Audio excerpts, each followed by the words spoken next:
आलस्य यह कमजोरी नहीं, एक गहरी मनोवैज्ञानिक जंजीर है जिसका सच बहुत कम लोग समझते हैं। लोग सोचते हैं कि आलस्य मतलब लापरवाही, कमजोरी या अनुशासन की कमी। लेकिन डार्क साइकोलॉजी कहती है कि आलस्य असल में एक साधारण आदत नहीं बल्कि एक मानसिक फंदा है जिसमें इंसान अनजाने में फंसता चला जाता है। तुमने भी कई बार महसूस किया होगा कि तुम जानते हो क्या करना है, जानते हो करना क्यों जरूरी है और जानते हो कि यही काम तुम्हें आगे ले जाएगा, फिर भी तुम रुक जाते हो। शरीर नहीं रुकता, दिमाग रोकता है। और दिमाग क्यों रोकता है? क्योंकि उसे डर होता है, आराम का नहीं, मेहनत का नहीं, बल्कि बदलाव का। हमारा दिमाग हर उस काम का विरोध करता है जो उसे उसके पुराने आइडेंटिटी से बाहर निकालता है। इसलिए जब तुम बड़ी चीजें सोचते हो, बड़े फैसले लेते हो, अपने लिए बड़ा भविष्य चाहते हो, तुम्हारा माइंड रेजिस्टेंस पैदा करता है। इसे लोग आलस्य समझ लेते हैं, जबकि यह गहरी साइकोलॉजिकल सेल्फ डिफेंस है।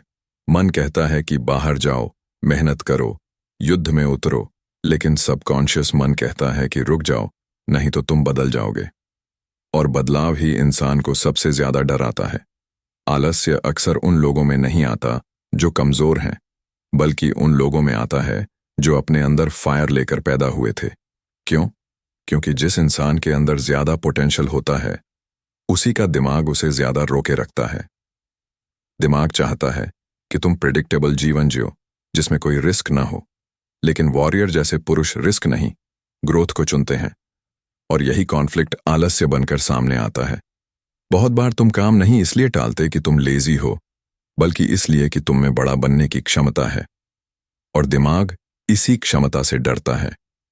वह चाहता है कि तुम ऑर्डिनरी बने रहो, क्योंकि ऑर्डिनरी जीवन दिमाग को आराम देता है।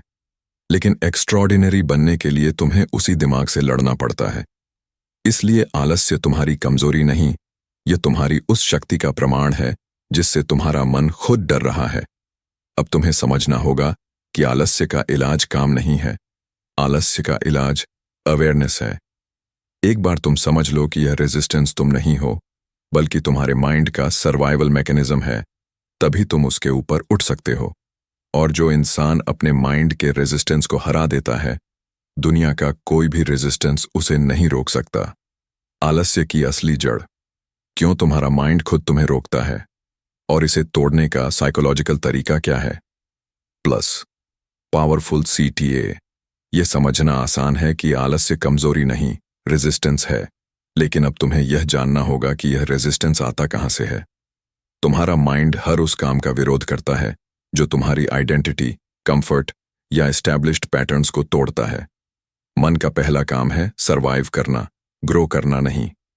इसलिए जब तुम्हारा दिमाग ऐसे काम का सामना करता है जिसमें अनजान जोखिम है, जैसे नई स्किल सीखना, मेहनत करना, एक बड़ा कदम उठाना या खुद का बेहतर वर्जन बनना, तो माइंड तुरंत डेंजर सिग्नल भेजता है।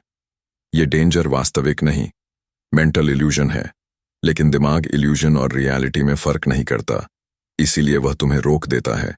मन के पास 2 लेयर्स होती हैं, कॉन्शियस और सबकॉन्शियस। कॉन्शियस माइंड चाहता है कि तुम आगे बढ़ो, कुछ नया करो, अपना सपना पूरा करो। लेकिन सबकॉन्शियस माइंड चाहता है कि तुम वहीं रहो जहां तुम हो, क्योंकि उसे बदलाव से इनसिक्योरिटी होती है। और सबकॉन्शियस माइंड कॉन्शियस माइंड से कई गुना ज्यादा शक्तिशाली होता है। इसीलिए तुम चाहते हुए भी एक्शन नहीं ले पाते। तुम कहते हो मैं शुरू करूंगा, माइंड कहता है अभी नहीं। तुम कहते हो मुझे काम करना चाहिए, माइंड कहता है थोड़ा आराम कर लो। तुम कहते हो मेरे पास टाइम कम है, माइंड कहता है कल कर लेंगे। तुमने इसे लेजीनेस समझ लिया, लेकिन यह आपकी मनोवैज्ञानिक डिपेंडेंसी है। अब इसका इलाज क्या है? इसका इलाज डिसिप्लिन नहीं है। डिसिप्लिन सिर्फ तब काम करता है जब माइंड तुम्हारे साथ हो। जब माइंड ही विरोध में हो तो डिसिप्लिन भी टूट जाता है। इसका असली इलाज है आइडेंटिटी शिफ्ट। तुम्हें माइंड को यह साबित करना होता है कि नया रास्ता तुम्हारी आइडेंटिटी का हिस्सा है, खतरा नहीं है। जब तुम माइंड को बहस से नहीं, एक्सपीरियंस से समझाते हो कि ग्रोथ फेमिलियर है, नई आइडेंटिटी सेफ है, तभी रेजिस्टेंस टूटता है। आलस्य को खत्म करने का पहला प्रिंसिपल है, अपने माइंड को छोटे अनुभव दो, बड़ी बातें मत समझाओ। जैसे पूरा वर्कआउट नहीं कर पा रहे, सिर्फ 5 पुशअप्स करो। पूरा काम शुरू नहीं कर पा रहे, सिर्फ 5 मिनट बैठो। पूरी आदत नहीं बना पा रहे, एक छोटी शुरुआत करो। मन छोटे कदमों से डरता नहीं, और जैसे जैसे छोटे कदम बड़े बनने लगते हैं, माइंड रेजिस्टेंस छोड़ देता है। इसी को कहते हैं साइकोलॉजिकल रीवायरिंग। आखिर में एक बात याद रखो, जो आदमी अपने माइंड को हरा देता है, उसे दुनिया की कोई ताकत नहीं रोक सकती, क्योंकि यह लड़ाई बाहर की नहीं, भीतर की है। CTA time. अगर तुम भी माइंड के रेजिस्टेंस को तोड़कर अपनी लाइफ रीबिल्ड करना चाहते हो, तो इस वीडियो को लाइक करो और कमेंट करो, मैं अपने माइंड का मालिक हूं। और चैनल फिलीवो हिंदी को सब्सक्राइब कर लो, क्योंकि यहां तुम सीखते हो कि मन को जीतकर किस तरह जीवन जीता जाता है। क्यों सबसे बुद्धिमान लोग ही आलस्य से सबसे ज्यादा लड़ते हैं, और कैसे यह संघर्ष उन्हें साधारण नहीं, असाधारण बना देता है। तुमने देखा होगा कि जो लोग बहुत बुद्धिमान होते हैं, जिनकी सोच तेज होती है, जिनमें पोटेंशियल भरा होता है, अक्सर वही लोग सबसे ज्यादा आलस्य से जूझते हैं। यह कोई संयोग नहीं, यह साइकोलॉजी है। The sharper the mind, the deeper the conflict. और यही कॉन्फ्लिक्ट अक्सर बाहर से आलस्य दिखता है, लेकिन अंदर से यह एक बहुत बड़ा मानसिक युद्ध होता है। बुद्धिमान लोग हर चीज पर जरूरत से ज्यादा सोचते हैं, उनकी इमेजिनेशन भी तेज होती है और उनके फियर्स भी। इसलिए उनके अंदर एक्शन लेने से पहले ही एक इनविजिबल प्रेशर बन जाता है। वे हर कदम के पॉसिबल आउटकम्स की कैलकुलेशन शुरू कर देते हैं, और जितनी ज्यादा कैलकुलेशन उतना ज्यादा हेजिटेशन। आम इंसान बिना सोचे कदम उठा लेता है, लेकिन बुद्धिमान व्यक्ति डिसीजन को डिसेक्ट करता है। वह सोचता है, क्या यह सही है? अगर गलत हुआ तो? क्या मैं तैयार हूं? क्या इसका परिणाम मुझे बदल देगा? और यही ओवर एनालिसिस उस शक्ति को रोक देता है जो उसके अंदर छिपी होती है। इसे हम एनालिसिस पैरालिसिस कहते हैं। माइंड फ्यूचर के इतने सारे पॉसिबिलिटीज दिखा देता है कि इंसान वर्तमान में एक्शन ही नहीं ले पाता। वह चाहता है, लेकिन कदम नहीं उठ पाता।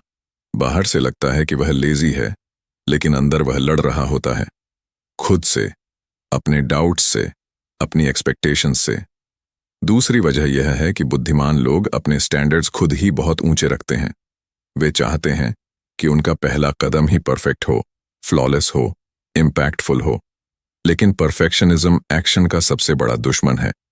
परफेक्ट होने का दबाव ही उन्हें शुरुआत करने से रोक देता है। वे शुरू नहीं करते क्योंकि उन्हें लगता है कि उनकी शुरुआत पर्याप्त अच्छी नहीं होगी, और यही सोच आलस्य जैसा दिखने लगता है। इसके अलावा इंटेलिजेंट लोग अक्सर बहुत सेंसिटिव होते हैं।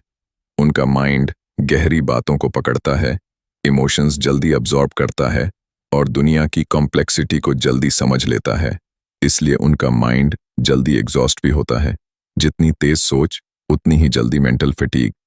और जब मन थक जाता है, शरीर को आराम ही रास्ता लगता है, और यही आराम धीरे धीरे इनर्शिया बन जाता है। लेकिन इस सब के पीछे हिडन गिफ्ट यह है, जितना गहरा संघर्ष उतनी ही बड़ी ताकत। जिन लोगों का माइंड उन्हें रोकता है, वही लोग जब माइंड को जीतना सीख लेते हैं, वे एवरेज नहीं, एक्स्ट्रॉर्डिनरी बनते हैं। उनकी सोच गहरी होती है, एनर्जी पावरफुल होती है, और आउटपुट अनमैच्ड होता है। उनका एक्शन भले देर से आता हो, लेकिन जब आता है धुआं कर देता है। इसलिए अगर तुम भी कभी खुद को आलसी महसूस करते हो, तो खुद को दोष देने के बजाय यह समझो कि तुम्हारे अंदर एक बड़ा पोटेंशियल है, और तुम्हारा माइंड उसी पोटेंशियल से डरता है। तुम्हें गिराने के लिए नहीं, तुम्हें बदलने से रोकने के लिए। वो एक मानसिक तकनीक जो आलस्य को तुरंत तोड़ देती है और तुम्हें बिना चाहकर भी एक्शन मोड में धकेल देती है। Plus powerful CTA. आलस्य से लड़ने के लिए लोग डिसिप्लिन, मोटिवेशन, इंस्पिरेशन जैसी चीजें ढूंढते रहते हैं, लेकिन सच यह है कि आलस्य इन सबसे ज्यादा ताकतवर है। मोटिवेशन सुबह आती है, दोपहर को मर जाती है, और शाम तक गायब हो जाती है।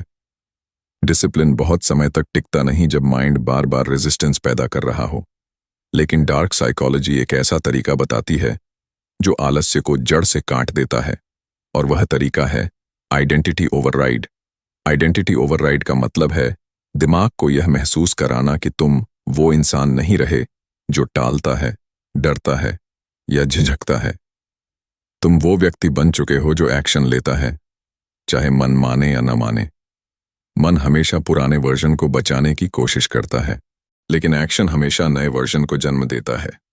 जितने भी लोग लाइफ में आगे बढ़े हैं, उन्होंने एक्शन पहले लिया, आइडेंटिटी बाद में बनाई। माइंड पीछे चलने लगता है जब बॉडी आगे बढ़ चुकी होती है। यह तकनीक कहती है, काम करने का मन हो या ना हो, काम शुरू कर दो, मन बाद में तुम्हारे पीछे पीछे आएगा। जब तुम छोटे एक्शन लेते हो, माइंड को शॉक लगता है, उसे लगता है उसका कंट्रोल टूट रहा है, और इसी डर में माइंड रेजिस्टेंस छोड़ देता है। यहां ट्रिक डिसिप्लिन नहीं है, ट्रिक है दिमाग को पीछे धकेल देना और बॉडी को आगे बढ़ा देना। जैसे ही तुम पहले 10 सेकंड में एक्शन शुरू करते हो, बाकी का काम सुचारू रूप से होने लगता है। इसलिए अगली बार जब तुम्हारा माइंड तुम्हें रोके, तुम उसे जवाब मत दो, उसे हराओ। उठकर बस 10 सेकंड के लिए काम शुरू करो। किताब खोलो, मेज पर बैठो, जूते पहनकर बाहर निकलो, लैपटॉप खोलकर काम का पहला शब्द लिखो। बस इतना, तुम्हारा काम खत्म, बाकी रेजिस्टेंस खुद टूट जाएगा।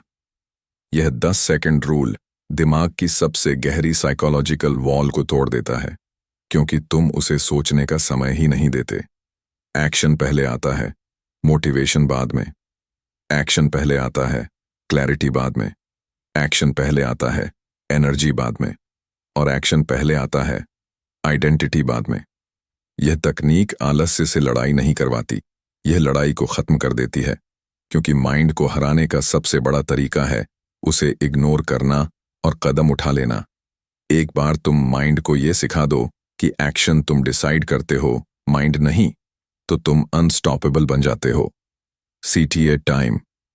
अगर तुम भी इस आइडेंटिटी ओवरराइड का उपयोग करके अपने अंदर की पुरानी कमजोरियों को पीछे छोड़ना चाहते हो, तो इस वीडियो को लाइक करो और कमेंट करो, एक्शन मेरा नया आइडेंटिटी है।